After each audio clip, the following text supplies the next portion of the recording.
Hi friends, அனைவருக்கும் வணக்கம். நான் உங்கள் ஜோதிடர் ஜெயக்குமார் பேசுகிறேன். தற்போது குரு பெயர்ச்சி பலன் 2024 to 2025 12 ஆண்டுகளுக்கு பின்னாடி, அதாவது ஃபயர் லேண்ட் ஏர் வாட்டர் அப்படின்னு சொல்லக்கூடிய நில ராசிக்கு, அதாவது ரிஷபத்தில் வந்து அமர்றாரு குரு. மேஷம் ராசியிலேருந்து இடப்பெயர்ச்சி அடைந்து ரிஷபம் ராசிக்கு. இது வியாழ வட்டம் குரு வளையம் அப்படின்னு சொல்லலாம். என்னன்னு பார்த்தீங்கன்னா, இந்த குரு பயிற்சியினால் பல ராசிக்காரர்களுக்கு நல்ல ஒரு யோகமும் ராஜாதி ராஜ யோகமும் கிடைப்பதை நம்ம இந்த பதிவில் பார்க்கலாம். சில ராசிக்காரர்களுக்கு பெரிதாக பாதிப்பு ஏற்படுத்த மாட்டார். இருந்தாலும் சில படிப்பினை, வாழ்க்கைன்னா இதுதான்பா, இதை வச்சு தான் நீ மேற்கொண்டு போகணும் அப்படிங்கிற புதிய தத்துவ விளக்கத்தை, வாழ்க்கைக்கான அடிப்படை எல்லாமே தன்னுடைய அனுபவத்தினால இந்த குரு பகவான் கொடுக்க போகிறாரு. குறிப்பாக இந்த ஜோதிடத்தில் குரு வலயம், அதாவது ரிஷபம் மனை ஸ்திர ராசிகள் சொல்லுவாங்களா, அந்த மாதிரி சரம் ஸ்திரம் உபயம், அந்த மாதிரி ஸ்திர ராசிகளான ரிஷபம், சிம்மம், கும்பம், இந்த ராசிக்காரர்களுக்கு, தனுசு, இந்த 4 ராசிக்காரர்களுக்கும் ஏதாவது ஒன்றில் அவங்கவுங்க ஜாதகத்தில் இந்த 4 இடத்துல, அதாவது ரிஷபம், சிம்மம், கும்பம், தனுசு, இந்த 4 ராசியில் ஏதாவது ஒரு ராசியில் குரு இருந்தால் மிகச்சிறந்த ஒரு யோகம். அது ஒரு குரு வலயம் அப்படிம்பாங்க. இந்த குரு வட்டம், வியாழ வட்டம் குரு வலயம், குரு இருக்கிற பிறந்தவர்களுக்கு அவங்க லைஃப்பில் வந்து எப்படி இருந்தாலும் சரிங்க, ஒரு காலகட்டத்தில் மிக உயர்ந்த உன்னதமான வாழ்க்கை அப்படிங்கிறது வந்து சேரும். இது குருவின் அருளால் அது கண்டிப்பாக கிடைக்க போகுது அப்படின்னு சொல்லாங்க. இப்படிப்பட்ட குருவானவர் காலபுருஷ தத்துவத்தின்படி தனுசு ராசி மற்றும் மீன ராசிக்கு அதிபதி. தனுசு ராசி 9ஆம் இடம், மீன ராசி 12ஆம் இடம். காலபுருஷ தத்துவத்தின்படி அதற்கு அதிபதியான குரு பகவான் இப்பொழுது ரிஷபம் ராசிக்கு 2024ஆம் ஆண்டு மே மாதம் 1ஆம் தேதி குரு பகவான் மேஷம் ராசியில் இருந்து ரிஷபம் ராசிக்கு இடப்பெயர்வு டிரான்சிஸ்ட் அடைகிறார். இது ஒரு வியாழ வட்டம் ஏற்படுவதற்கான ஒரு அமைப்பு. குரு பயணம் செய்யும் இடம், இப்போ எந்த வீட்டில் இருக்கிறாரு மற்றும் பார்க்கும் இடத்தை பொறுத்து அந்த ஜாதகருக்கு, அந்த ராசிக்காரர்களுக்கு நன்மைகள் நடைபெறும். அதாவது குரு ஒரு இடத்துல இருக்கிறத விட பார்க்கிறாரு இல்லையா, எந்தெந்த பாவகத்தை பார்க்குறாரோ, எந்தெந்த ராசி கட்டத்தை பார்க்குறாரோ அந்த இடங்கள் சுப பலன்கள் பெறப்போகுது அப்படின்னு சொல்லலாம். குறிப்பாக ரிஷபம் ராசியில் இருந்து குரு பகவான் தன்னுடைய பார்வைகள் அப்படின்னு பார்த்தீங்கன்னா 5, 9, 7 அனைத்து பார்வையும் பொறுத்து, எல்லா கிரகமும் 7ஆம் பார்வை பொதுவானது. ஸ்பெஷல் அப்படின்னு எடுத்துக்கிட்டால் குருவுக்கு 5, 9. இந்த ரிஷபம் ராசியிலிருந்து 5ஆம் பார்வையாக எங்கே பார்க்குறாருன்னு பார்த்தீங்கன்னா புதனின் ஆட்சி வீடாகிய கன்னி ராசியை பார்க்குறாரு. அதே போல 7ஆம் பார்வையாக செவ்வாயின் ஆட்சி வீடாகிய விருச்சக மனைய, விருச்சக ராசியை பார்க்கிறாரு.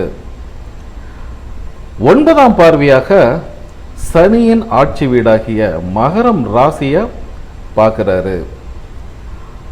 அதே போல இந்த குரு பயிற்சியால் மேஷ ராசிக்காரர்களுக்கும் அற்புதமான பலன்கள். ஏன்னு பார்த்தீங்கன்னா, மேஷ ராசியில் இப்போ இருக்காரு. மேஷம் இருந்து 2ஆம் இடமான ரிஷபம் ராசிக்கு போறாரு. ரிஷபம் ராசி அப்படிங்கிறது தனம், குடும்பம், வாக்கு அப்படின்னு சொல்லக்கூடிய செல்வ வளத்தை நோக்கி செல்றாரு.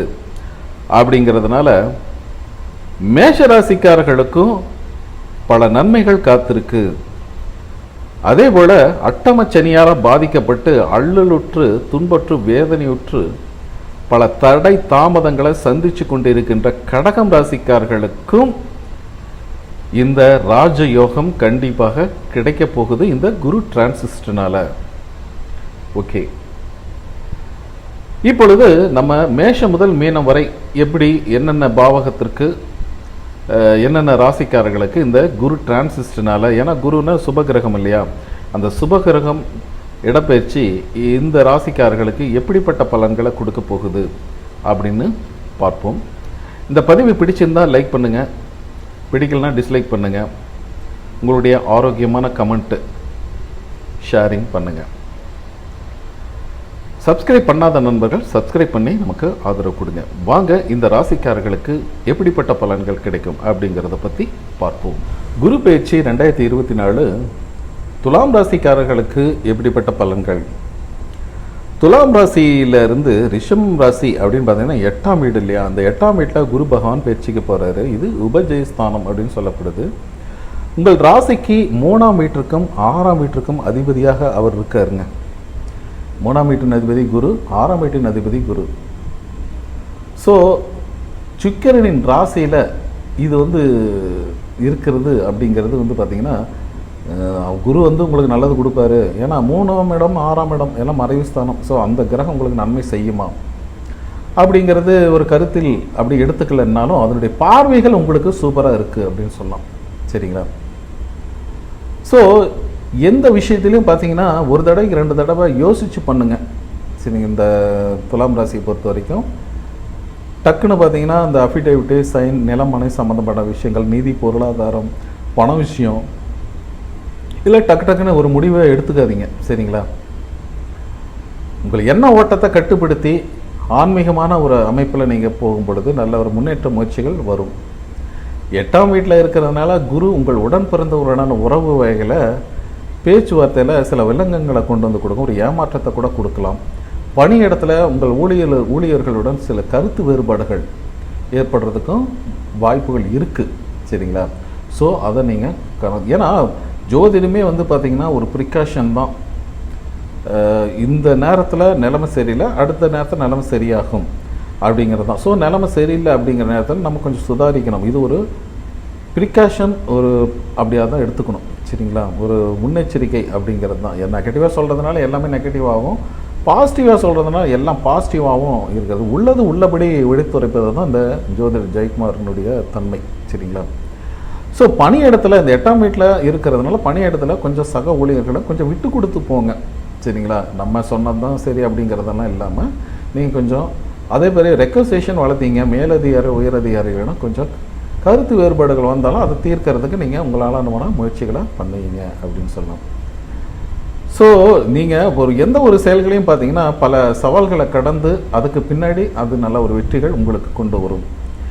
அதே சமயம் பார்த்தீங்கன்னா நீங்கள் அந்த ஆன்மீக ரீதியாக நல்ல ஒரு முன்னேற்ற நிலையில் எடுத்துகிட்டு போகிற மாதிரி அமைப்பு. குரு உங்களுக்கு 12ஆம் வீடு, உங்கள் 2ஆம் வீடு மற்றும் 4ஆம் வீட்டில் பார்வைகள் அப்படிங்கலாம் இருக்கு இல்லையா? ஸோ இது என்ன ஆகுன்னு பார்த்தீங்கன்னா கொஞ்சம் செலவுகள் இருக்குங்க. அது சுப செலவாக மாற்றிக்கணும். திருமணம் பண்ணுற வைபவங்கள் நல்லா சூப்பராக நடக்க போகுது. சரிங்களா?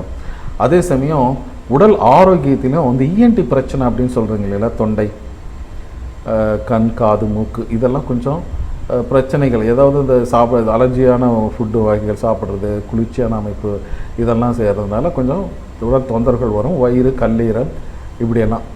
ஸோ நரம்பு சம்மந்தப்பட்ட சில விலைகள், ஸ்கின் சம்மந்தப்பட்ட சில பிரச்சனைகள் சிலருக்கு உருவாகும். சரிங்களா? அதே சமயம் அடுத்தவங்கள்ட்ட பேசும்பொழுது இனிமையான வார்த்தைகளை பேசுங்க, வாக்குவாதங்களை தவிருங்க அப்படின்னு சொல்லலாம். சரிங்களா? அதே சமயம் உங்களுடைய மனைவி, குடும்பத்தாரிடம் உங்களுடைய மாமனார், மாமியார் அப்படிங்கிறது சில நேரங்களில் நன்மையான சூப்பராக உதவிகள் இருந்தாலும் காத்திருக்கு. அவர்களுடன உங்கள் உறவு நல்லா தான் போயிட்டுருக்கோம். இருந்தாலும் பார்த்தீங்கன்னா 3ஆம் நபர் தலையீடுகளை நீங்கள் இந்த காலத்தில் அனுமதிக்காதீங்க. கவனமாக இருங்க இந்த காலகட்டத்தில். சரிங்களா? உங்களோட மனைவி இடத்துல அன்பு, சந்தோஷம், பரஸ்பரம் இணக்கம் எல்லாமே முழுவதுமாக நீங்கள் அர்ப்பணிப்போடு இருக்கும் பொழுது அது உங்களுக்கு நல்ல ஒரு முன்னேற்றத்தை கொண்டு கொடுக்கும். ஏன்னா ஏதாவது ஒரு இடத்த நீங்கள் சந்தோஷமாக வச்சுக்கணுங்க. ஒன்றா ஆஃபீஸ்க்கு போனால் நிம்மதியாக இருக்கிறோம்பா, அல்லது வீட்டில் இருந்தால் நிம்மதியாக இருக்கிறோம்பா, அல்லது வெளியில் இருந்தால் நிம்மதியாக, அது மாதிரி ஆஃபீஸ், வீடு இது இரண்டுலேயும் சில பிரச்சனைகள் உருவாகுது. அப்படிங்கிறனால ஏதாவது ஒரு இடத்த நீங்கள் கரெக்டாக பேலன்ஸ் பண்ணி கொண்டு போகணும் அப்படிங்கிறது. இந்த நேரத்தில் பார்த்திங்கன்னா உங்களுக்கு தந்தை இடம் உடல் ஆரோக்கியத்தில் சில இஷ்யூஸு, உடல் வலி இந்த மாதிரியெல்லாம் கொஞ்சம் வர மாதிரி ஒரு அமைப்பு இருக்குது. சரிங்களா? என்னென்னா இந்த அக்டோபர் 9ஆம் தேதி குரு 8ஆம் வீட்டில் வக்கர நிலையில் இருக்குது. இந்த காலகட்டத்தில் பார்த்திங்கன்னா அதிகமான முதலீடுகள் அப்படிங்கிறதெல்லாம் செலுத்தாதீங்க சரிங்களா. இது பண விஷயங்களை கொஞ்சம் அமைதியாக அடக்கி வாசிக்கிறது நல்லாயிருக்கும் சரிங்களா. இருந்தாலும் உங்களுடைய சுய ஜாதகத்தை நல்ல தசாபுத்தி ஓடிட்டுருக்கு அப்படிங்கிறனா இதை பற்றி நீங்கள் கவலைப்பட தேவையில்லை. உங்களுடைய இது ஏன்னா இது வந்து கோச்சாரம் தான் ஒரு 20%. இப்போ சுய ஜாதகத்தில் கோள்களை நிலைய தசாபதிகளை இதை வச்சு தான் 100% ப்ரிடிக்ஷன் அற்புதமாக நம்ம சொல்லலாம். இதற்காக இந்த குரு பயிற்சி எனக்கு எப்படி இருக்கும் அப்படின்னு நீங்கள் தெரிஞ்சுக்கணும்னு ஆவல் இருந்தால் ஸ்க்ரீனில் இருக்கிற என்னோட வாட்ஸ்அப் எனக்கு காண்டாக்ட் பண்ணுங்கள், மெசேஜ் பண்ணுங்கள். அதற்குரிய கட்டணங்கள் செலுத்தி பார்த்துக்கலாம் நீங்கள் விரும்பினால் சரிங்களா. Okay bye.